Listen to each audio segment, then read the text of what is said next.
I'm Phil Hewlett from the KFI 24-hour newsroom. L.A. County will pay $2.5 million to settle two lawsuits brought by families who sued over the unauthorized sharing of photos from the helicopter crash that killed Kobe Bryant, his daughter, and 7 other people. The payouts are unrelated to a similar lawsuit filed by Vanessa Bryant. Sheriff Alex Villanueva says nearly 4,200 of his deputies and other employees will soon be fired for not getting their coronavirus shots. Less than 43% of all deputies are vaccinated. While the Atlanta Braves are celebrating a World Series championship, the odds are already out for who next year's World Series champion will be. With 11-2 odds, Caesars Sportsbook has the Dodgers as the favorite. Southland weather from KFI. Mostly sunny skies this afternoon with highs in the mid to upper 70s of the LAOC Metro's valleys, and the IE will get into the low 80s. Beaches will top out in the high 60s. Right now it's 57 in Fullerton, Costa Mesa 61, El Monte 53, and in Encino 53 degrees. We lead local from the KFI 24-hour newsroom. I'm Phil Hewlett. In Westminster, we have a full freeway closure. This is on the 405 southbound from Golden West to Bolsa. All lanes are going to be coned off for road work until 5. North Hollywood, we have a work zone. This is on the 170 southbound from Victory to Riverside Drive. Right lane, that's going to be off limits until 6. Expect delays in that area. Azusa, we have good news. Earlier crash on the 210 westbound right before Citrus has been cleared from lanes. KFI in the Sky helps get you there faster. I'm Brian Vance. Why would a plumber just tell me what it costs to unclog my drain over the phone? Is it that complicated? No, it's not. It makes no sense at all. They obviously have a price. Whoa, you've got a nice aroma. Who are you? Mike Diamond, the smell good plumber. Will you tell me how much to unstop my drain? $99. But you haven't seen it. Don't need to. Doesn't matter if it's a kitchen sink or a mainline sewer stoppage. The smell good plumbers at Mike Diamond will unclog almost any drain for $99. Almost? Yeah, there are a few exceptions, but you can read all about them on our website before you call. Just go to thesmellgoodplumber.com. Wow, you're like up front and everything. I just called a guy named Bubba who wouldn't tell me anything. No Bubba's here, ma'am. Just professional plumbers who show up on time, smell good, and unclog drains for $99. Call us.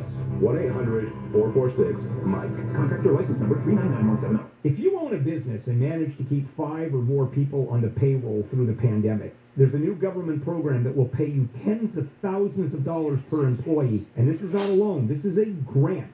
The challenge is getting your hands on this money. This is a bureaucracy. InnovationRefunds.com cuts through the red tape, helps you get the cash. They do all of the legwork. They don't charge a penny until you receive the money. And what they do is simply share a percentage of the money they get for you. They got my business a 6-figure refund. Now, their average client gets $250,000. That's impressive. Go to InnovationRefunds.com, click on the Qualify Me button, answer a few questions. InnovationRefunds.com. It's no risk, and it certainly is high reward. InnovationRefunds.com. They help me. I'm sure they can help you. InnovationRefunds.com. KFI AM 640. Let's move over to the wars of the future, right? The post-apocalyptic, the post, after the place falls apart. Bill Handel. I'll get there. I get paid to do this. Mornings from 6 to 10 on KFI. KFI AM 640. KFI AM 640.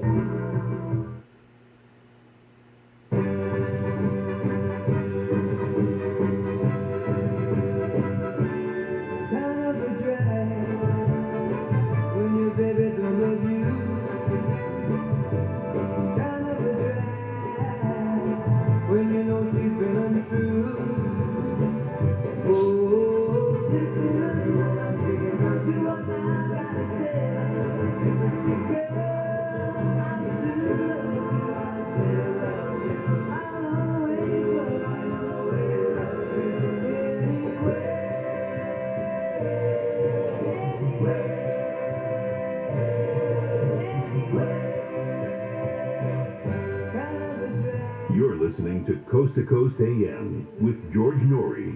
We're going to take your calls next hour with Clint Arthur, author of Wisdom of the Men. Or share your stories with us as well. Talk about your own destiny and how did you get to where you are. And share that story with us. ParanormalDate.com, cruising along, 449 people shy of 119,000 signed up members. Well, what if you're looking for that fantastic first date, but you want someone a bit more mature? We took care of you there, too, and we're taking care of you with ParanormalDate.com/seniors. Those are for people that are 60 plus. So check it out. Have some fun. ParanormalDate.com/seniors. At ParanormalDate.com, you meet the most fantastic people. Hi, I'm Tom. Hi, I'm Jennifer. What brings you here? Yeah, I'm here to meet someone who understands me. How so? Well, I'm into UFOs, ghosts, aliens, Bigfoot, conspiracy theories, the paranormal, that kind of stuff. But can't seem to find anyone who gets it. Oh, well, nice to meet you, Tom. I gotta go. Okay, guess that's not your cup of tea. You sure? Very. Good luck with that. I can't meet anyone when I'm out, and I really can't find a website for my unique interests. What is one to do? Have you thought about ParanormalDate.com? What? Who are you? I'm a paranormal matchmaker, and it's ParanormalDate.com. It's a website for people looking for people like them. Stuff you like, remember? Interesting. I'll give it a try. Well, let's try this again. Hi, I'm Tom. Hey, I'm Deb. Your profile on ParanormalDate.com looked very interesting. So you really saw a UFO? Well, yeah. It was so intense, but not as intense as meeting you. You're an alien chasing flirt, but I kind of like it. Wow, this ParanormalDate.com thing really works. Maybe ParanormalDate.com is for you. People with an interest in things they hear on George's show find their match daily. So if you're looking for that special someone with an interest in UFOs, ghosts, aliens, Bigfoot, conspiracy theories, and of course, the paranormal, come to the dating site inspired by George Norrie. It's always free to search, and if you decide to upgrade to our amazing new features, use promo code GEORGE for a great discount. ParanormalDate.com. You are not alone.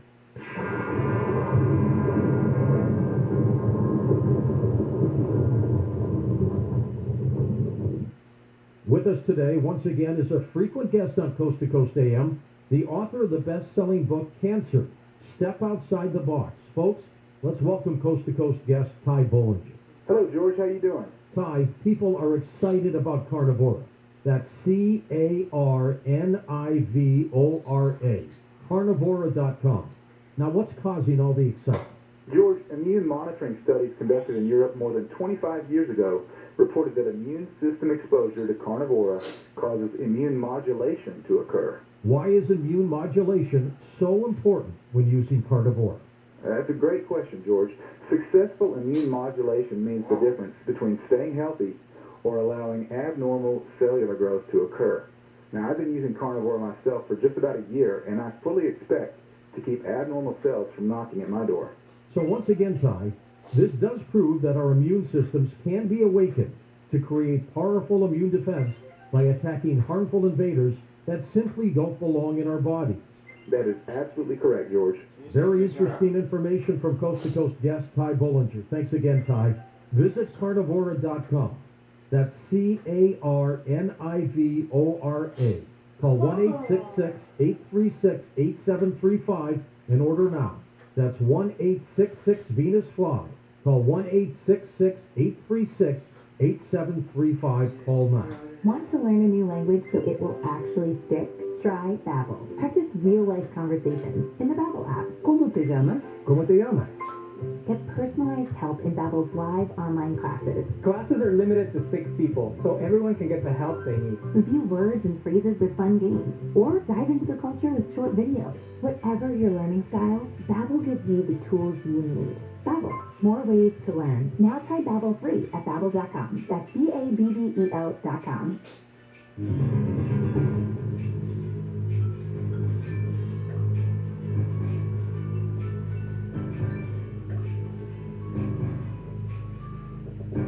And welcome back to Coast. George Norrie with you along with Clint Arthur. We're going to take calls with Clint next hour in your stories as well. Author of Wisdom of the Men. It's a Pulitzer Prize nominated book, by the way.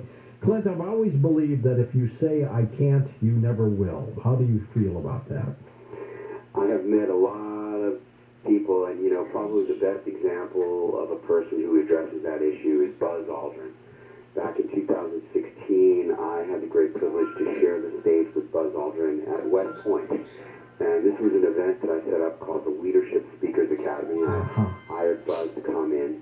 And a couple of weeks before the event was supposed to happen, I had more than 100 people who paid thousands of dollars each to attend and learn at this event. And I had shelled out a fortune to bring in a man who had walked on the moon and graduated from West Point. And he's still going strong, too.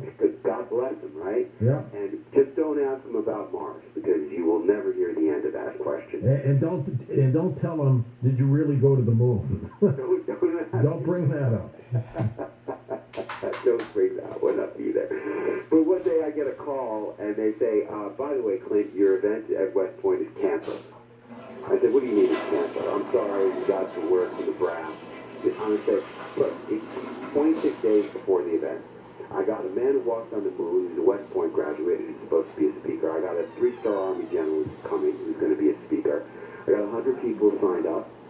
What do you mean it's canceled? I paid you all the money in advance for the facility and the whole event. He said, sorry, it's canceled. And that put me up against the U.S. Army. Oh, my God. I literally had to figure out, what am I going to do to make this happen? And, my wife was crying every day for 2 weeks until that event happened. She was crying every single day. And I had an alarm on my phone. And the alarm was, what doesn't kill you makes you stronger. I'm telling you, I was up against the Army, and I don't know how I was able to do it, but I had my event with Buzz Aldrin and a 3-star general, and we had 75 people show up. And we did everything that we promised that we were going to do for all of those people. And Buzz Aldrin was there, and I said, Buzz, what is the most important thing you ever learned? And, he had told us how he had taken the very first selfie photograph. He told us how he had taken the most famous photograph in the world, which is his boot print on the moon. Okay? He told us all kinds of things, and he said the most important thing he ever learned was nothing is impossible. And I do not believe that anything is impossible. In fact, the other military speaker we had at that event was General Russell Honore. He was the man responsible for evacuating New Orleans after Hurricane Katrina. If you Google his name, you'll recognize his face, very distinctive face. And he would say, and he said many times at that event, all the opportunities are on the other side of impossible. And what I've come to learn is that truly nothing is impossible, because I was able to do an event on West Point military base, even though the U.S. Army said I couldn't do it. Had you given up, though, it would have been over right there. I mean, if I had given up, and a lot of people would have given up, but I just couldn't give up. I could not give up. It would have destroyed me. And somebody, I read somewhere really recently, you'd be amazed at some of the things that could be accomplished when you can't quit. And I couldn't quit. I had to deliver. And I'm curious, Clint, how you pulled that off. Well, luckily, I had spent a lot of money on a West Point graduate who had walked on the moon. Because how were they going to say, no, you can't have him come? Okay? And, they didn't quite realize that when they canceled my event. But that was a big helpful thing. Then I had also done another event previous to that with a man who recently passed away, former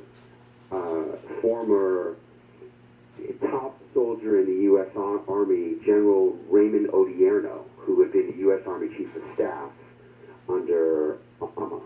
And I had sponsored an event with him at Dodger Stadium. I eaten a hot dog next to him and drank a beer with him and made a leadership video with him. And he called up on our behalf but couldn't make it happen. But we had a lot of things. I've come up against impossible so many times. As I've written in the book, Wisdom of the Men, you'll see a lot of cases where what I did should have been not possible, but I did it anyway. And, what I've come to realize, and, I talked about controlling your destiny. What do you need to do today? And what's the recurring theme in this book, Wisdom of the Men, from all these unicorns? I hear it over and over. Nothing is impossible. And what I have realized is that impossible is just a barrier to entry that the strong people, the winners in life, put up to keep the losers out. Yeah, they don't give up. They don't give up. You come up against something that's supposedly impossible, that's your opportunity to really have a big win in your life. Because if you could figure out how to beat impossible, then you are going to win big, and I have many times. Well, the old saying, nothing comes easy, that's true. Oh, man. Really, nothing comes easy. But, I think, the question is, how do you know when to quit? That's really what they wanted to know when they brought me on the Today Show. Why did I stop pursuing the Hollywood dream after 13 years? Why did I quit writing for the second time? I quit writing. After college, I had written a novel. Nobody read it, so I quit writing for many years. Then I came back and I started chasing the Hollywood dream, started writing screenplays. And after 13 years of that, I said, what's the point of being a writer? I quit writing again. And now, since 2010, when I was on this show for the first time and became a coach of people for the last year of your life, in 2011, I wrote the book, The Last Year of Your Life, that became one of my first early bestsellers. And now I've had 20 best-selling books, and this new one, Wisdom of the Men, is a bestseller. How do you know when to quit? I don't think quitting needs to be final. It's okay to stop. It's okay to take a break. I've taken a break several times. I've taken a break from writing several times. But deep down inside of me, I knew that I was a writer. And, when I was on the men's team in 2008, in the fall of 2008, I had become, at the end of the last segment, I said I just wanted to become a normal person. I became a normal person. I started selling gourmet food. I started building real estate. I got married.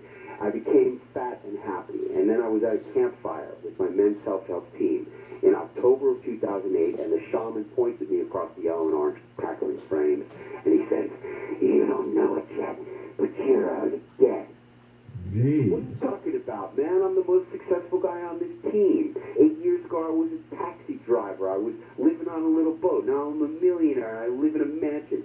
He said, "You're already dead. You just don't know it." And I didn't know what he was talking about. But what he was really getting at was that I was not writing. And it came to be New Year's Day of 2009. I sat down with a pad of paper and a pen, and I asked myself the question, what if this was going to be the last year of my life?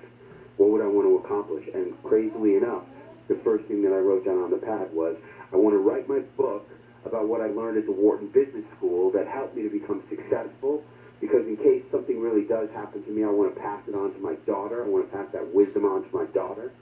And I wrote that book and self-published it, and then started going on TV to promote it, to get it out there, because luckily I had quit smoking marijuana. Just a couple weeks later, I quit smoking marijuana, and I got over my fear, paranoia, and doubt. And I started going on TV and started meeting celebrities and started becoming somebody. Even though I just wanted to be a normal guy, I started becoming somebody. Now, you were talking about destiny. I wanted my destiny to be a movie star like Robert Downey Jr., my classmate from 8th grade, or somebody who was famous on TV. And I'm not famous. I am not famous. I've done 111 TV appearances. I've been on every show in America and all around the world, but I'm not famous. But I'm somebody to the people who know who I am, and that's what really matters, to have impact and influence on somebody, and to make a difference. And my destiny was not to be a movie star, but I do think my destiny is to make a difference. Well, and you are making a difference. What about fate, Clint? When does fate take over? Fate has a lot to do with timing and luck. I really believe that. A couple of days ago, my wife and I bought a villa in Acapulco after the pandemic. after the quarantine. Yeah. And we've been fixing it up. And there was a big thunderstorm the other night, and my dog, my beautiful little dog, all of a sudden disappeared. Pouring rain, thunder and lightning. We're screaming, I'm whistling. I got my whistle, toot, toot, toot. Nova, Nova, come on, Nova. She's missing, gone. And I get in my car and I drive down the road to the next cul-de-sac. She's not there. I go up the hill and talk to the guards at the front gate. She's not there. I show them her picture. Then I go down the hill. I'm driving down the hill half a mile from my house, whistling with my whistle out the window. Pouring rain, thunder and lightning. And there's a guy. He's one of the housemen from one of the other villas on the street, half a mile from my house. He's taking the trash out in the pouring rain and thunder and lightning. And I shout out my window, "Hey, have you seen my little white dog?" He said, "Yes, I have her." I said, have "You her. This dog?" He said, "Yeah, I have her. Just wait right here." Now, if I had not gone back up the hill, who knows? I certainly, of 1 minute on either side of that guy taking out the garbage, and the fate of my dog, who I love to death, would have been completely different. Who knows if I ever would have gotten her back. That's amazing. Missing in action, just by 1 minute. I do believe if you're a good person, and if you do good, and if you're not a bad person, and you try not to do bad, although, did you read the chapter with Ed Asner? Yes. Okay? Great chapter. I really believe that there is a real struggle in every man to be a good man. It's a real struggle. I know I fight it all the time. But if you are a good person, you can have a fate that is good. And I really believe if you're a bad person, you're going to have a bad... It's karma. Yeah. You create your own karma. Your fate... one of the things I've done over the years as a coach was this thing called the income doubler, where you basically reprogram your subconscious mind to believe that you deserve more.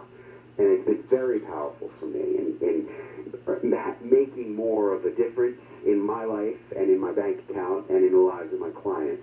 And reprogramming your mind is how you create your fate. It's how you design your karma, is by programming in ideas into your mind through repetition.